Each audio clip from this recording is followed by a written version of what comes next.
Welcome back to Absolutely Marvel and DC. My name is Benny, that is Sal, and that is Dylan, and we get together on a nearly daily basis to talk about your favorite superhero TV shows, movies, and video games. We have fun little discussions, we go into theories, and we give you our analytical reviews of your favorite Marvel and DC shows, but additional properties as well. Today we're going to be looking at a little bit of a announcement combined with a couple of rumors. Dylan, you brought this to the table. What is the announcement? Yeah, so apparently Agatha Harkness, Catherine Hahn's character in WandaVision, is getting a spin-off show, which kind of came out of nowhere. There's a Variety article that broke the news, and all it says here is that Hahn will reprise the role of Agatha Harkness in the series, which is described by sources as a dark comedy, though exact plot details remain under wraps. So, and it's got the same head writer as WandaVision. So a dark comedy starring Catherine Hahn as Agatha Harkness. I'm down for this. Yeah. Sounds like fun to me. So this is what I wanted to, because so the rumors are that there's a few other characters who are also getting their own kind of like shows coming out.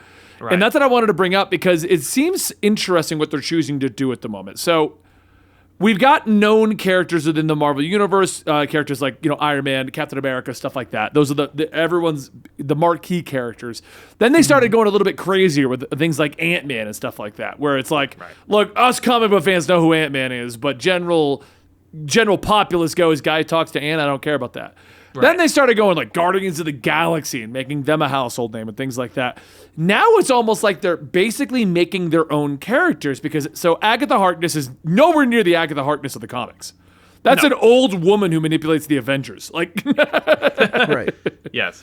But we've also got what have been dubbed as a breakout character. And I asked this before this. Did you guys consider her a breakout character? Because for me, a breakout character says, I want to see more of this character. But rumors are Monica Rambeau from WandaVision is also getting a show. And she's already showing up in that Captain Marvel's movie, isn't she? Yes, she's going to be in the Marvels movie. Would you consider her a breakout character? Like, did we end WandaVision and you were like, I really want to know what her journey is going to be with these new powers? I want to see her in things. Like, I like Monica Rambeau as a character. I always liked her as Captain Marvel, and I would like to see more of that. Yeah, I mean, I was excited that she got her powers in that show. I was like, that's great. Save some time. We can hit the ground running. Put her in stuff. So I'm down for that. I think that's cool. Yeah, I would say she was more or less a breakout character. I really like Monica Rambeau. I like Spectrum a lot. I haven't read her time as Captain Marvel at all, but I've read a lot of Ultimate stuff with her in it. Strike Force, which was probably my favorite comic of 2019. Yep. She's great in that. And I was very excited to see her as a child in Captain Marvel and be like, oh, cool, she's going to like be around. Yeah. And then seeing her in WandaVision, I really enjoyed her. And I was like, her being like a breakout to me was just knowing that she was going to be in the Captain Marvel sequel and being excited about that, similar to how I was in Captain Marvel, just knowing that they had introduced her in some way. Yeah.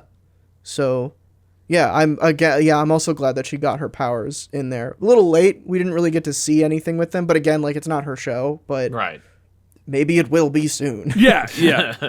So, but what I find to be weird about this whole, it's a breakout character, they're going to be on their own, they're getting their own show. We're also getting announcements of characters that haven't even shown up in their show yet. So, rumor has it Echo's going to be in the Hawkeye show. Yep. Yes. And Echo's getting a show. Right.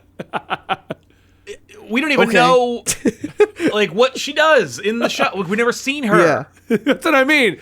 Yeah. So how do you guys feel Agatha Harkness, Monica Rambeau, and Echo, characters that basically don't exist outside of this? I know Monica Rambeau is popping up here and there, but I feel like that was kind of tied with Monica Rambeau going to be introduced in the WandaVision show, and we probably should introduce people to a little bit more. Like, I would not put it past, by the time Hawkeye comes out, Daredevil has Echo back in the book.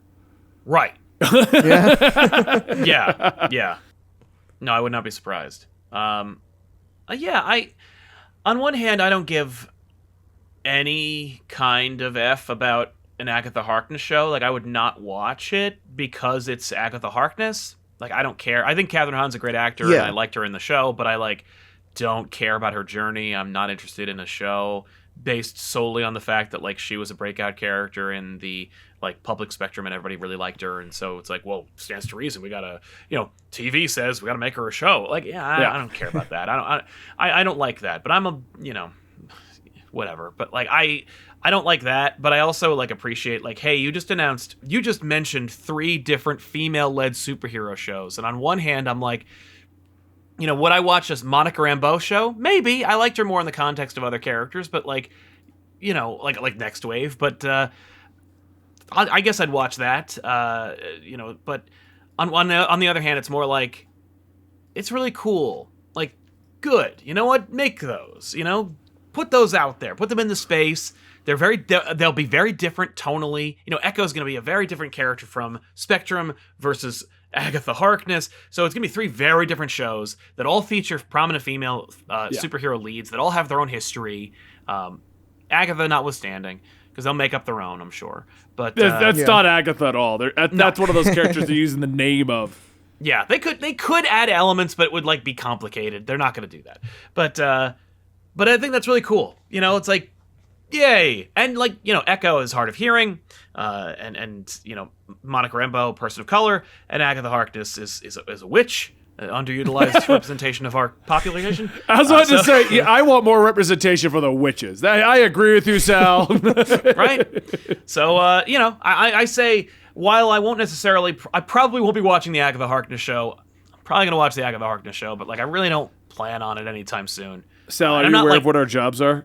Right, but I don't care. I'm not like divorced from that. He probably would. Okay, I'll agree with you. Exactly. I would not. Unless because she's great. But like on the other hand, I'm like, good for you. Keep them up. Make more. Yeah. Where's the Stature show? We'll get that eventually, I'm sure. Yeah. Young Avengers will have its day. Good. I agree with a lot of that for the same reasons, but also just like I enjoy that Marvel is now at a point, especially with Disney Plus, where now they can make shows that not everything has to be a big movie production, so they can focus on smaller characters that not everyone cares about. Like this gives me hope as a fan of that woman that maybe Spider-Woman will get a show and she won't be tied to Spider-Man. She will be. She'll have her due in some respect. She's gonna be tied. I'm dashing those hopes. No. Spider-Woman her show will be her adventures with Tom Holland. That's all it's going to be. I don't think what I want will ever happen, but the fact that Agatha Harkness is getting a show, and it's rumored that Monica Rambeau and Echo are getting shows, gives me hope for that. And like a million other characters. I mean, there's also like Miss Marvel getting a show is also big. Yes. She-Hulk like there's this show. She-Hulk. There's a lot of diversification of what is now like possible with the MCU. Yeah. And I think this show is like explicitly shows their where their head's at, where it's like, okay, we're just going to give Agatha Harkness a show because we're doing whatever we want now. Yeah. And that's kind of great. That's fair. Yeah. Yeah, I agree with that. I like this to an extent. I don't like that I'm at a point where if I miss a show, like the shows are getting to the point of almost comic books where there's so much stuff coming out that it's hard for me to keep up with them. Yeah, you can't like watch there them. are comics I can't read on the regular simply because it's so much stuff coming out. And now, like, we were gone for a week, and I've still got to watch Titans, Doom Patrol. Technically, I should rewatch the Party Thor episode because I never watched the Party Thor episode. But on top of that, I'm also still watching American Horror Story, like 9 different sitcoms. I'm trying to catch up on My Hero Academia. Like, we're getting so much media that I feel like Marvel's trying to be like, look, do you want to be a Marvel fanboy who does nothing but read Marvel, watch Marvel, and listen to Marvel? We got ya. Yeah. And I mean, hey, that's like you said, that's comics, and I think they're also getting to a point like, what if is evidence of this, and maybe they won't. We'll have to wait to see if the live action stuff is similar, but like. If you want, I feel like there is going to be a world where, like, if you want to just watch movies, you want to just watch the important stuff that focuses on the Avengers, then go watch WandaVision and Falcon and Winter Soldier and, like, Hawkeye. You can ignore What If. You can ignore Agatha Harkness. You could probably ignore Miss Marvel. Yep. Like, there's stuff that you don't have to watch if you want to you know, like for example, me in the comics right now, I'm basically only reading the X-Men. So I read X-Men books. You poor I don't boy, care about anything else. Poor boy. But I will say There's other stuff I'm reading. I will say the biggest issue with you only reading X-Men is that you're missing out on so much stuff. But on the flip side, you have like 12 books a week to read. So Yeah. Right. That's my point though, is that like I'm reading pretty much all the X-Men books because there is cohesion there, and I'm not worried about like missing the latest Iron Man issue because it's not going to directly impact what I'm reading currently. Right. So like I don't think the Agatha Harkness show is going to directly impact Avengers 5 or whatever. You know, they'll maybe have tangential relation. Sure. But you can watch a 5-minute YouTube video that sums up Agatha Harkness if you need you should check out a channel called Comic Storian, and if you don't like me, go to Comic Pop, and if you don't like either one of us, go to Orb's Corner, but he doesn't make videos, so it's kind of whatever. I released a video last week. You reviewed a microphone. Watch it. It's more than that. It's funny.